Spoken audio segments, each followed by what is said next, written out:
Mientras la guerra se ponía cada vez más intensa en el este, Hitler comenzaba a querer tanques mucho más pesados y potentes, convencido de que podría compensar el bajo número de soldados con un supertanque capaz de resistir todo lo que la Unión Soviética estuviera dispuesta a arrojarle.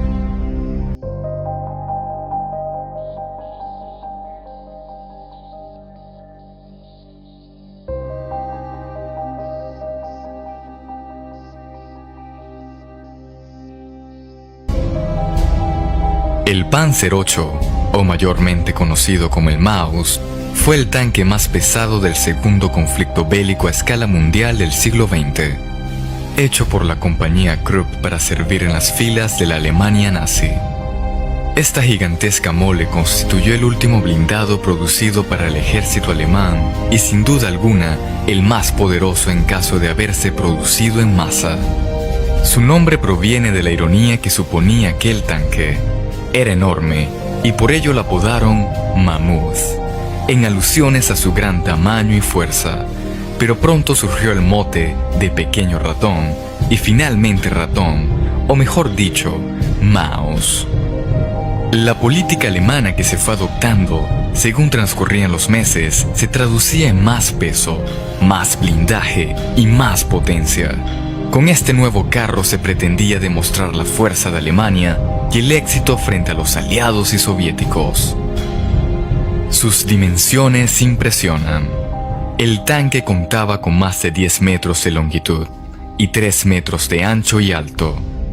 El tanque contaba con el increíble peso de 188 toneladas, 3 veces más que el Tiger. Su diseñador, el fabricante de autos Ferdinand Porsche, lo había dotado de un blindaje que variaba entre los 60 y los 240 milímetros de espesor, el mayor de su época y que supuestamente lo hacía invulnerable. Por supuesto, hubo que crear suspensiones capaces de soportar tal peso, además de adaptar los trenes de rodadura y otros elementos, lo que encarecía sobremanera su construcción. El armamento constaba inicialmente de un cañón principal de 150 milímetros y otro coaxial de 20.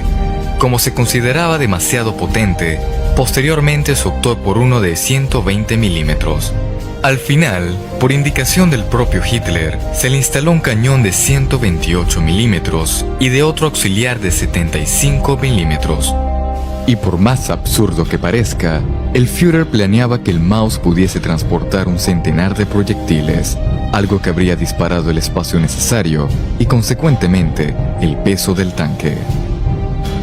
La empresa Krupp fue la encargada de la fabricación del chasis y el armamento, mientras que la Alket se encargó del ensamblaje.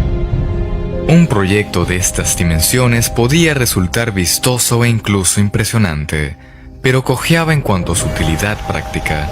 Con ese peso necesitaba transitar por vías firmes y corría el riesgo de quedar atascado en terrenos blandos, lo que hubiera hecho necesarios al menos otros 2 Maus para remolcarlo. Además, la mayoría de los puentes no serían capaces de resistir su peso. Por ello se diseñó de tal manera que pudiera cruzar un río de hasta 12 metros de profundidad, recibiendo aire y energía eléctrica de otro Maus desde la orilla. Con ese tamaño, se convertiría en un blanco fácil para la artillería y la aviación enemiga. Se estimaba que iba a alcanzar una velocidad tope de 20 km por hora, pero en las pruebas jamás superó los 13, lo que haría necesario el uso de medios de transportes especiales como trenes adaptados. Su consumo era también desproporcionado. Su depósito de combustible de 2.700 litros y otros 1.500 en la reserva solo le permitía una autonomía de 180 kilómetros.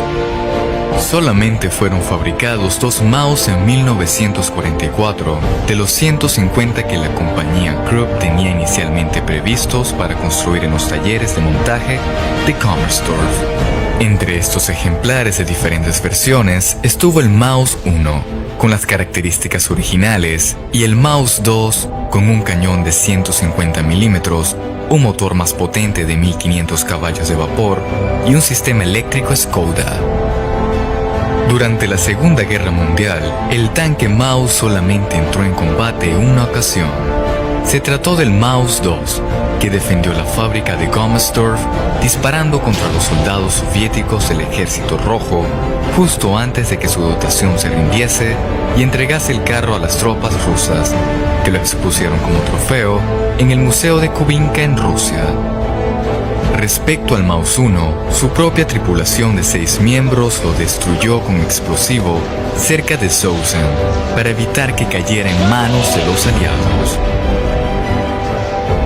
Tal vez uno se deje llevar por su enorme blindaje o por su gran potencia de fuego, pero el enorme consumo de combustible en una Alemania donde este preciado recurso escaseaba cada vez más, hicieron que el Maus fuera a todas luces un fracaso.